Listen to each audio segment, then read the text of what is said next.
لله الرحمن الرحيم والصلاة والسلام على سيدنا رسول الله وعلى آله وصحبه يا سيدنا حبيب الله. امام راضی تفسیر کبیر میں فرماتے ہیں هل التعوذ للقراءة أو للصلاة؟ المسألة السابعة التعوذ للصلاة لأجل القراءة أم لأجل الصلاة؟ عند أبي حنيفة ومحمد أنه لأجل القراءة، وعند أبي يوسف أنه لأجل الصلاة. ويتفرع على هذا الأصل فرعان. الفرع الأول أن المؤتم يتعوذ خلف هل يتعوذ خلف الإمام أم لا؟ عندهما لا يتعوذ لأنه لا يقرأ، وعنده يتعوذ. وجه قولهما قوله تعالى فإذا قرأت القرآن فاستعذ بالله من الشيطان الرجيم.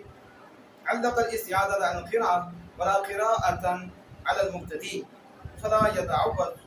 ووجه قول ابي يوسف ان التعوذ لو كان للقراءة لكان يتكرر للقراءة، ولما لم يكن كذلك بل كرر بتكرر الصلاة دل على انها للصلاة لا للقراءة. القول الثاني اذا افتتح صلاة العيد فقال سبحانك الله وبحمدك هل يقول اعوذ بالله ثم يكبر ام لا؟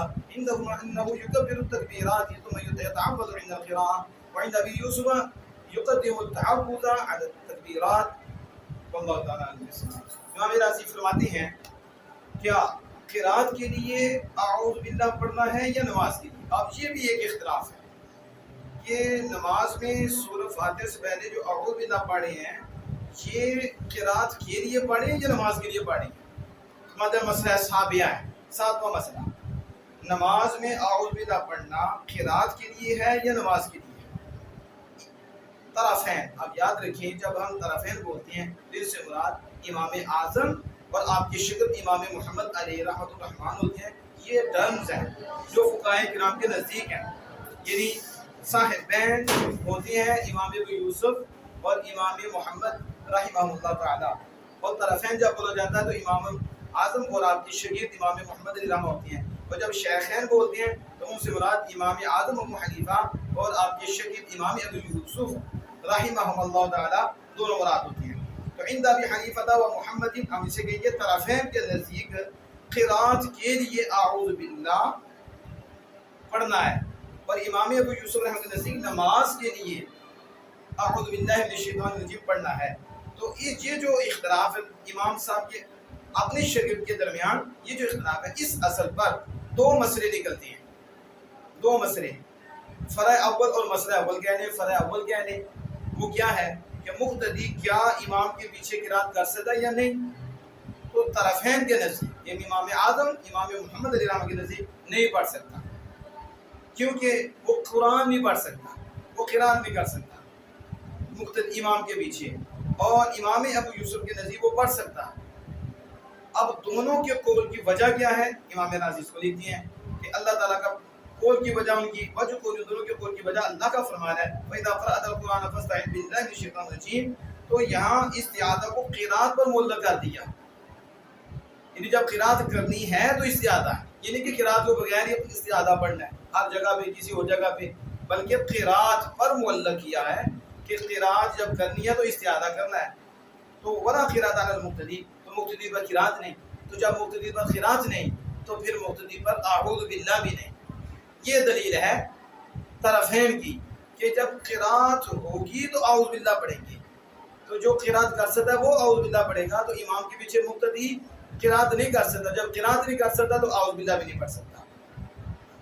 اور امام ابو یوسف رحمۃ اللہ کے قول کی دلیل یہ ہے، وہ کہتے ہیں تعبد اگر قرات کے لیے ہوتا تو ضرور قرات کے تکرار کے ساتھ وہ بھی مکرر ہوتا، یعنی جب آپ دوسری رکعت میں بھی قرات کرتے تو اعوذ باللہ پڑھتے، اور فرائض کے علاوہ جب سنت میں تیسری رکعت میں بھی آپ سورت سے پہلے اعوذ باللہ پڑھتے، چوتھی رکعت میں بھی اس طرح، باقی فرائض میں بھی تیسری چوتھی میں جب سورہ فاتحہ پڑھتے تو اب اعوذ باللہ پڑھتے. حالانکہ ایسا نہیں. تو اس سے پتہ چلا کہ یہ قرات کے لیے نہیں ہے، قرآن کے لیے نہیں ہے. اگر قرآن کے لیے ہوتا تو ہر رکعت میں سورہ فاتحہ سے پہلے اعوذ باللہ پڑھا جاتا. یہ امام ابی یوسف علیہ رحمہ کی دلیل ہے. اور جب وہ بات اس طرح نہیں ہے، یعنی قرات کے لیے اعوذ باللہ نہیں ہے، بلکہ یہ تو نماز کے تکرار کے ساتھ مقرر ہوتا ہے، جیسے آپ ایک نماز پڑھی تو اعوذ باللہ پڑھی، اب دوسری نماز پڑھیں گے پھر اعوذ باللہ پڑھیں گے، تو امام یوسف کہتے ہیں نماز کے لیے، نماز جب بدلتی ہے تو پھر اعوذ باللہ پڑھتے ہیں، بس نفل پڑھتے ہیں پھر اعوذ باللہ پڑھتے ہیں، سنتے پڑھتے ہیں پھر اعوذ باللہ پڑھتے ہیں، تو پتہ چلا اعوذ باللہ نماز کے لیے قرات کے لیے نہیں ہے۔ تو یہی بات جو ہے یہ اس پر دلالت کرتی ہے کہ یہ نماز کے لیے ہے، قرات کے لیے نہیں ہے۔ تو ایک مسئلہ یہ ہوا۔